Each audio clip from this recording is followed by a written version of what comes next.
Hello and good afternoon. Welcome to this Reboot 2030 podcast on rogue AI and catastrophic risk. My name is Nico Heller. My guest today is Yoshua Bengio. Yoshua is a full professor of computer science at the University of Quebec. He's also a founder and the scientific director of the MILA Quebec Artificial Intelligence Institute, and is a senior fellow and co-director of the Learning in Machines and Brains program at the Canadian Institute for Advanced Research. And of course, he's also the recipient of the 2018 AM Turing Award, the Nobel Prize of Computing, with Jeffrey Hinton and Jan LeCun. I can see that Yoshua has already arrived, so let me invite him in.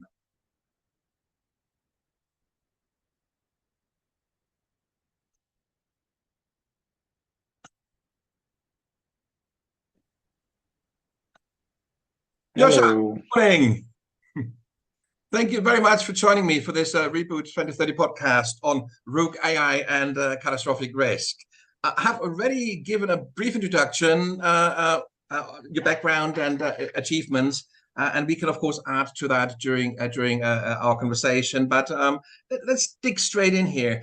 You've been very vocal about the potential catastrophic, and I think the emphasis here is on catastrophic, the catastrophic risks, superhuman, and again the emphasis being on superhuman artificial intelligence systems pose for mankind, really at a societal level. What kind of risk are you talking about? Well, there are many risks. They probably, are laid out at different timelines, but maybe the shorter term risk is the amplification of disinformation.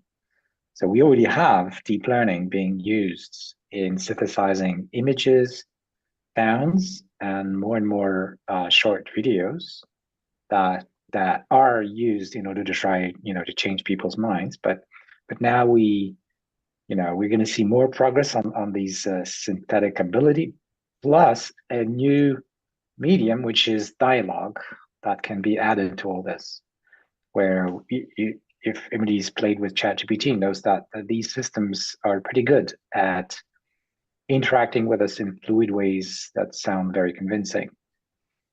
So I'm not saying it is going to happen, but the tools are there, and there are certainly groups of people around the world who already are trying to use these tools. Are probably, at work right now to try to influence the elections that are coming in, this year and the next year.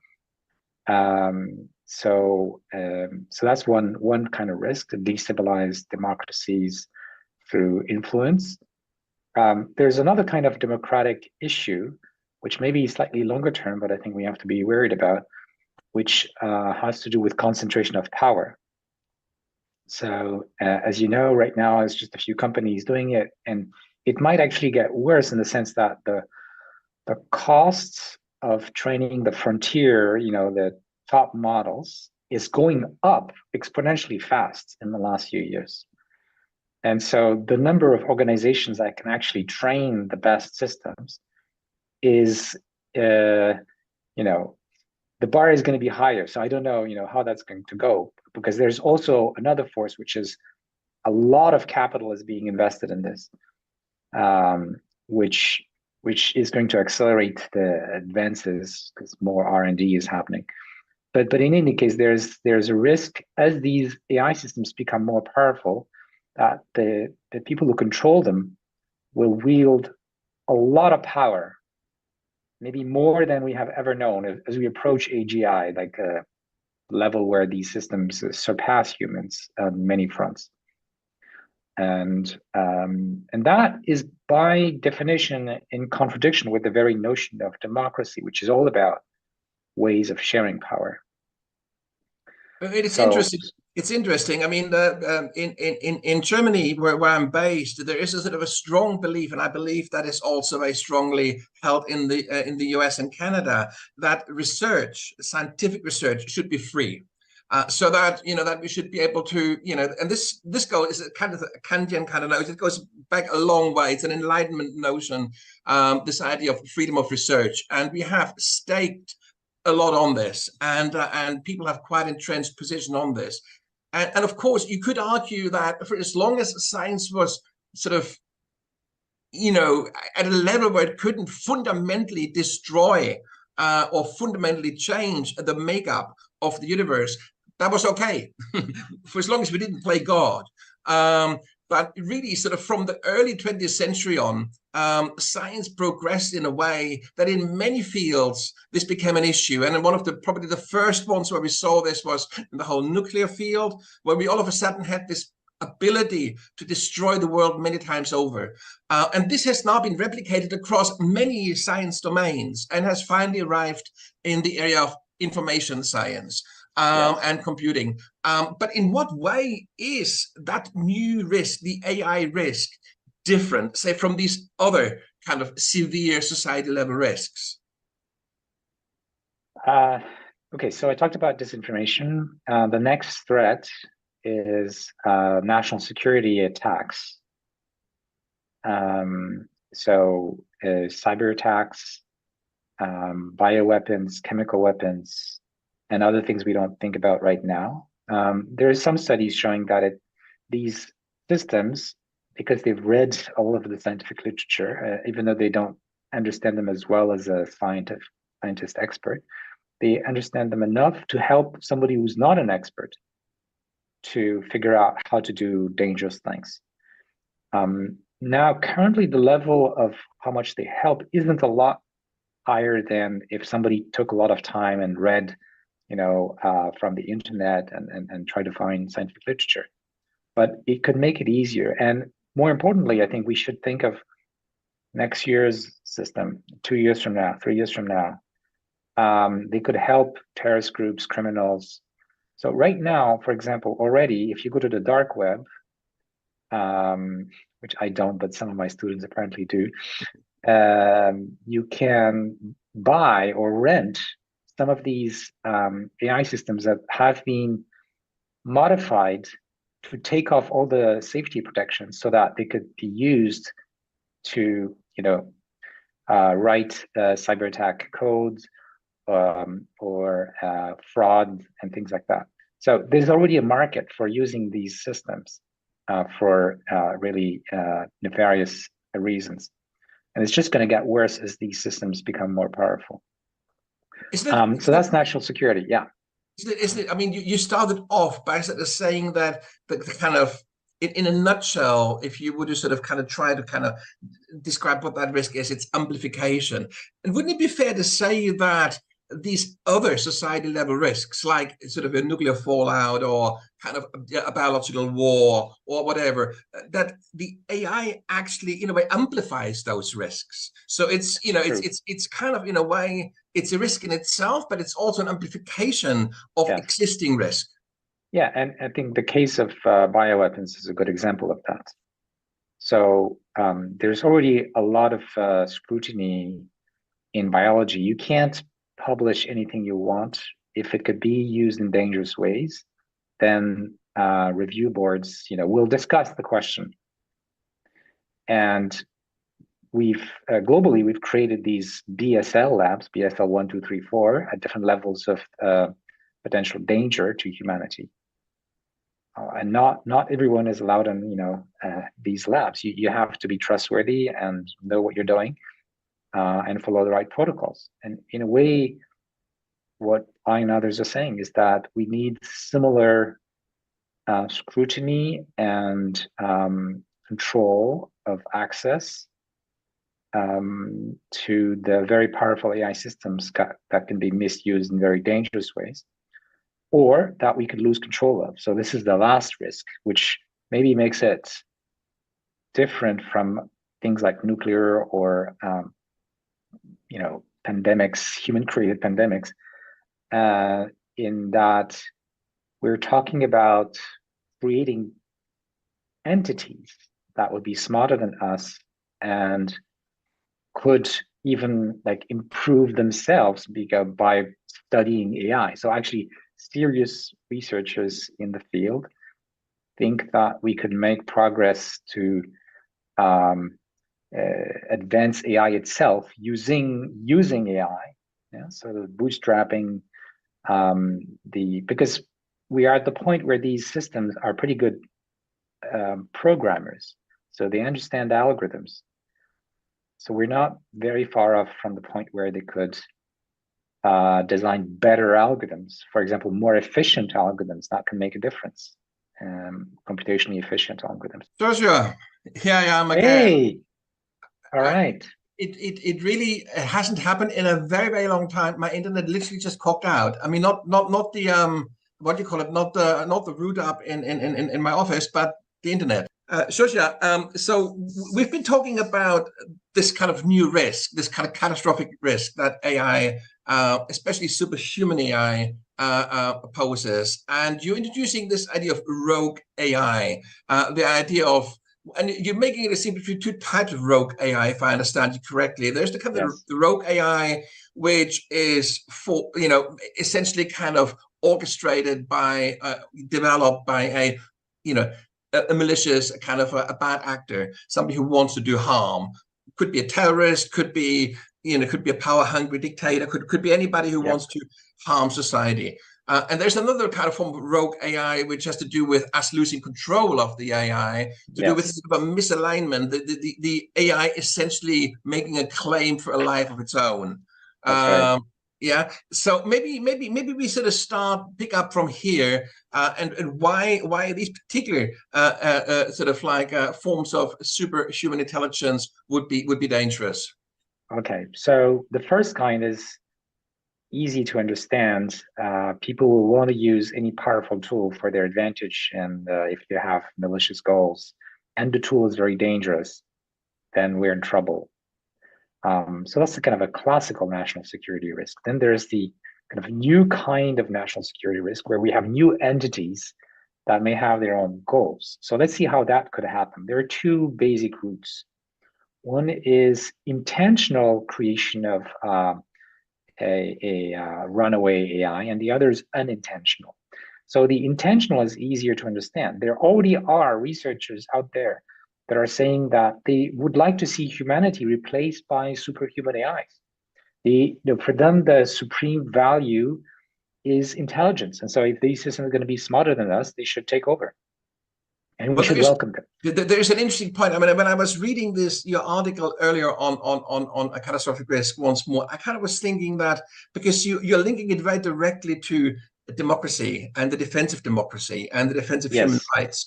Now, and you're making, and I think this is really the key to understanding why you consider it a problem, is to do with the concentration of power, and you're making this link to authoritarian regimes where a sort of all-knowing, sort of a supreme leader who feels he knows best and is convinced that he does, makes decisions that are suboptimal.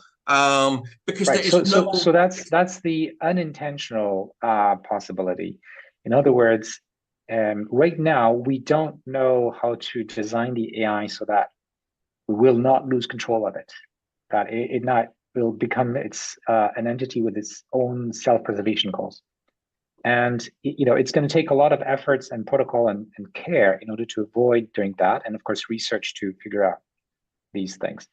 But if you're a dictator, your primary concern is to maintain your power, and you might be willing to take chances, just like criminals might be willing to take chances, because they, maybe you fear for your life, and if you have a choice between using the AI to maintain your power, or and taking a chance, or potentially losing it all, I think there's a sentence in French, "Après moi le déluge," which means "Who cares? Once I'm dead, everyone else can die." And so I think there's an issue that if we end up in a world where a kind of authoritarian government controls the most powerful AI, well, not only AI can be then used by them to maintain their power and prevent democracy from coming back,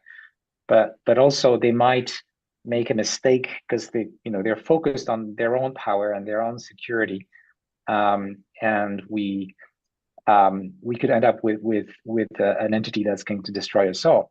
And there's also an interesting reason behind why this could happen more likely than if we have a democratic system in place to protect us, which is simply that authoritarian regimes are less intellectually robust, because there's one person, let's say, that dominates, and we can be wrong. Anybody can be wrong.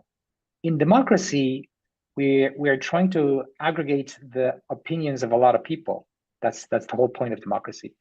And if one person can be wrong, but the aggregate is usually not too wrong, and maybe somebody will say, well, this is dangerous, so let's be a bit more careful, even though the other guys are not sure.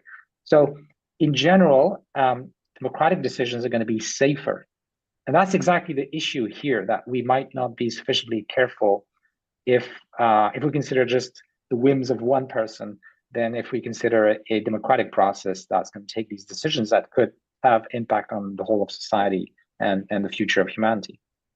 It's interesting. I mean, you're making I think one of the key concepts here is misalignment. It could be the misalignment between the operator and the creator of an AI system with the AI system. It could be a misalignment between the AI system and society at large, or it could be a misalignment between the creator, the actor, and society, or it could be all three. But misalignment here is the issue now. Now here's a kind of it may almost be a rhetorical question, because I think I understand why this isn't a solution, but I still want to kind of throw it out. Why don't we design AI systems that check for misalignment, so that so that we have an autocorrect? Yeah. I think you could give me the answer to. I have a sense that there could be misalignment in that too, couldn't it? Well, so the problem is we don't know how to program or train or instruct an AI right now that will understand properly our intentions, that will understand our values and morals. I mean, they might partially understand, and so long as they're not too powerful, that mismatch, that misalignment may not be too serious. Like, you and I might not be perfectly aligned on everything. That's okay. Like, humans have different opinions. But if one of us was so powerful that he could kill the other, then that misalignment becomes a problem. So the misalignment is unfortunately a scientific challenge right now that we don't know how to solve. And in my opinion, it's something that we need to solve urgently before we end up with superhuman AI systems that we might want to do something good, but actually are going to harm us. So, I mean, in a nutshell, what you're trying to do, I'm just trying to kind of define words that might express in a more sort of a, easy understand. So from my way of looking at it, what you kind of seem to try to do is to democratize AI, to find a kind of an equivalence, sort of systems equivalence to our human-made democratic governance arrangements. Is that kind of a fair way of putting it? So that we're kind of building similar checks and balances into the kind of sort of interrelated AI systems that are emerging. And you have an idea of how you propose to do this through a network of non-governmental organizations, isn't that right?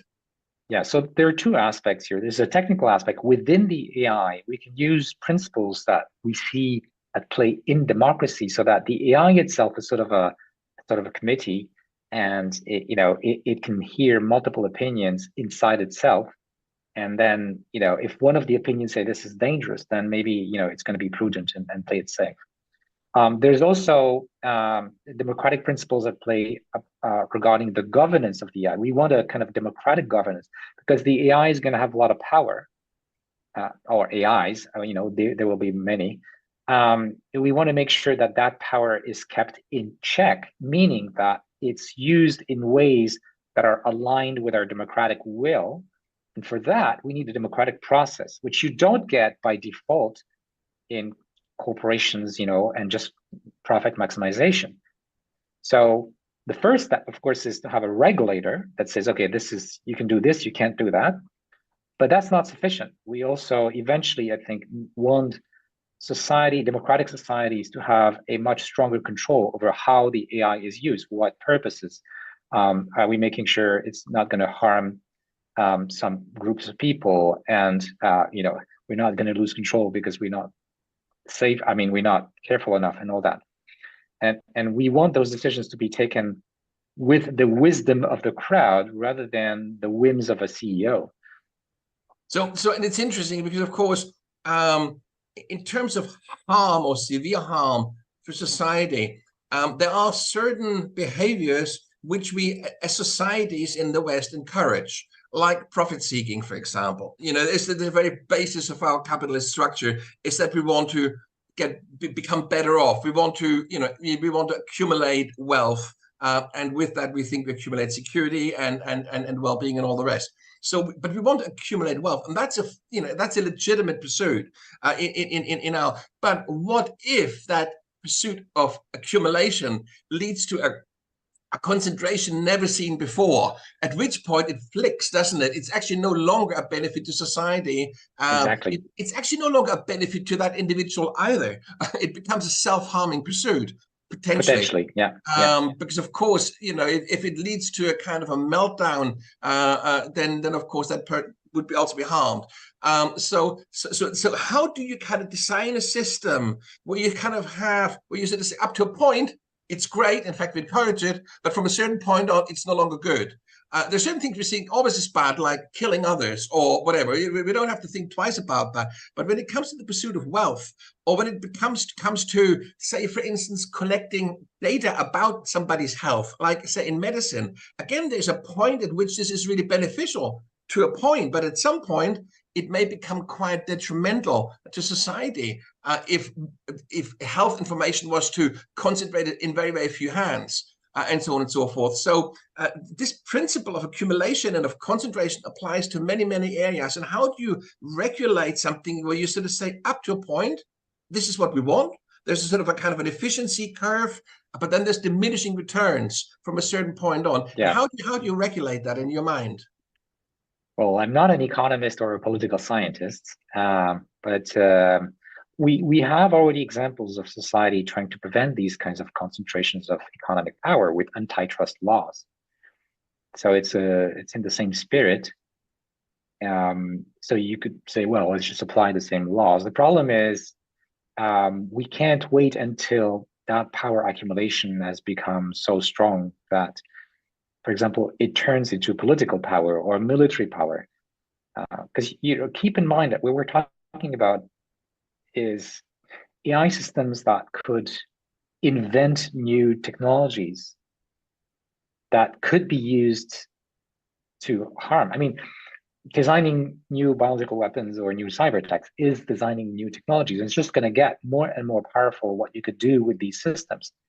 So that immense power, because it goes against the fundamentals of what democracy is about, needs correspondingly strong harnessing by society, by democracies, correspondingly strong democratic governance. How to do it?